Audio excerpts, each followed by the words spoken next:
La CRIRAD est une association loi 1901 dont l'objet est d'informer les citoyens sur les risques liés à la radioactivité afin de mieux les protéger. Et elle dispose pour cela d'un laboratoire de mesure qui est capable de faire des analyses et des contrôles sur la radioactivité. Nous allons faire des mesures sur un objet qui est en fait un carreau de cuisine qui a été découvert chez un citoyen qui a pu faire des contrôles avec un petit compteur Gégère. Ce carreau de cuisine présente une surface de céramique avec des pigments à l'uranium appauvri.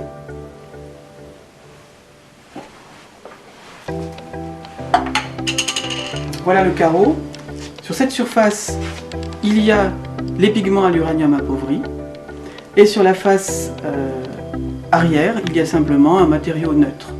Pour détecter la radioactivité émise par l'uranium appauvri contenu à la surface de ce carreau, on va utiliser trois appareils différents. Un appareil professionnel qui mesure le débit de dose en profondeur sous la peau, qui s'appelle un débit de dose HP10, exprimé en microsieverts par heure.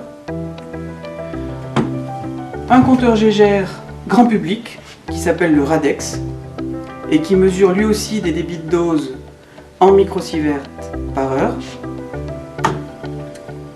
Un contaminomètre alpha, bêta, gamma, qui est utilisé soit avec son capot de protection, dans ce cas, les rayonnements alpha et bêta de basse énergie n'arrivent pas à traverser le capot, et il mesure plutôt les émissions bêta de haute énergie et gamma, soit il est utilisé sans son capot, et à ce moment-là, il enregistre à la fois le passage des radiations alpha, bêta et gamma.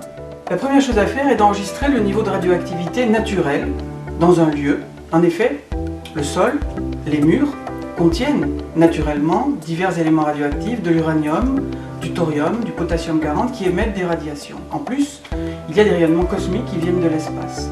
Donc lorsqu'on va allumer ces appareils, même sans objet radioactif dans notre environnement, on va détecter un niveau de radiation naturel que l'on va maintenant mesurer. Avec le compteur proportionnel, on mesure un débit de dose dans cette pièce qui est lié à la radioactivité naturelle et qui est de 0,1 microsieverts par heure. Ça correspond au niveau naturel, ambiant, un peu partout en France.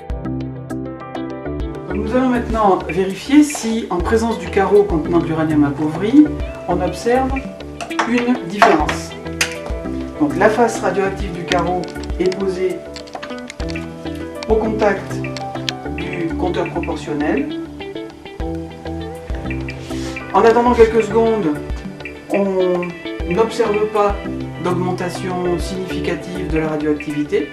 On peut le vérifier en zoomant d'ailleurs sur le cadran. On va maintenant utiliser le compteur Gégère Radex. D'abord, on va le mettre en route à distance du carreau radioactif pour enregistrer le niveau de radioactivité naturel. On voit que dans cette pièce, ce niveau de radioactivité naturelle, ce débit de dose exprimé en microsieverts par heure est de l'ordre de 0,1 microsieverts par heure, ce qui est bien normal.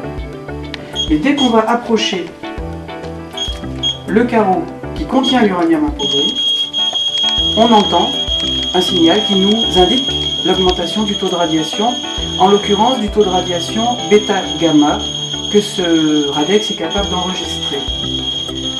Et on voit que même en quelques instants, on sature l'appareil puisqu'il indique 9,99 microsieverts par heure, c'est-à-dire plus de 10 microsieverts par heure.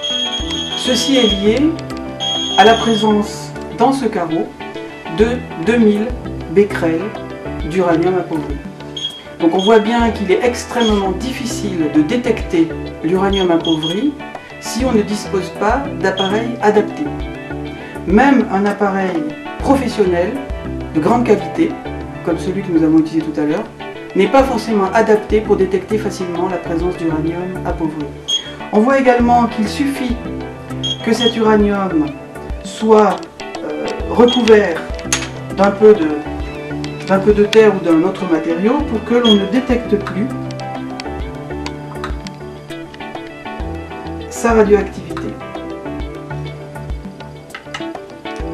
Le même compteur Radex posé à disons à 1 cm du carreau qui a été retourné, ne détecte pas d'augmentation réellement significative de la radioactivité. Pourtant, dès que la face à l'uranium du carreau est mise en proximité, on détecte automatiquement une augmentation. Ça nous montre bien que ce type de matériaux, ces fragments d'uranium appauvri, s'ils sont recouverts par un peu de terre, ou si l'appareil est maintenu à une distance de quelques centimètres de l'objet, il est tout à fait possible de ne pas détecter l'augmentation de la radioactivité. Le contaminomètre alpha, bêta, gamma enregistre dans cette pièce un taux de comptage en coups par seconde qui est normal, qui est de l'ordre de 0,4 à 1,2 coups par seconde. Que l'appareil soit protégé par son capot ou que le capot soit enlevé, ça ne change rien. Par contre, au contact du carreau à l'uranium, on va observer une forte augmentation du taux de radiation qui dépasse les 400 coups par seconde.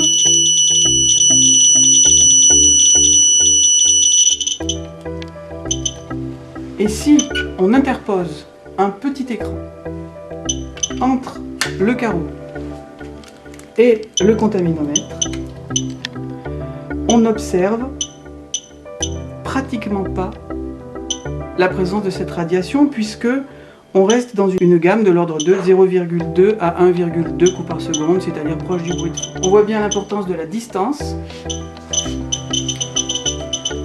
c'est-à-dire qu'il faut présenter l'appareil vraiment au contact pour détecter pleinement sa radioactivité. Dès lors qu'on est à une certaine distance, on ne détecte plus le rayonnement. Et c'est pourquoi détecter la présence de fragments d'uranium appauvri sur un site aussi vaste que le fort de Vaujour, c'est scientifiquement, techniquement extrêmement difficile.